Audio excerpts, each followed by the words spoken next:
Inaalmahan ng mga empleyado ng Bureau of Customs, Bureau of Immigration at Bureau of Quarantine sa NAIA ang pagpapatigil sa kanilang overtime pay. Hindi raw patas ito lalo na't naka-duty raw sila mapa-weekend man, holiday o kahit may bagyo o baha pa. Balita natin ni Isay Reyes. Overtime na ba?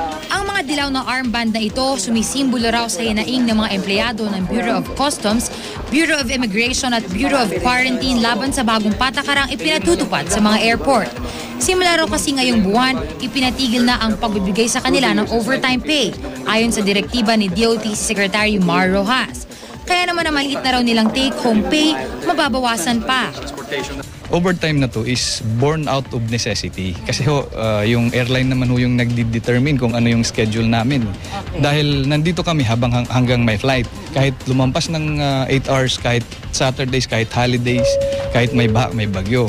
Ito kong overtime pay is given. Kasi ang immigration officer nag-duty ho yan kahit Saturday, Sunday, holiday, kahit may baha, kahit may bagyo, kahit earthquake, wala hong hazard pay, wala hong holiday pay, night shift differential, wala hong.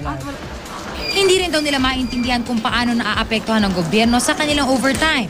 Gayong di naman daw galing sa kanila ang overtime pay, kundi sa airline companies. Pagtitiyak naman ng grupo, hindi nakakaapekto ang pagsuot nila ng dilaw na armband sa kanilang trabaho at sa operasyon ng mga airport. Continuous po ang aming pagtatrabaho po dito. Walang slowdown. Idadaan po namin sa dialogo. Wala pang reaksyon ng DOTC kaugnay sa hinaing ng mga empleyado.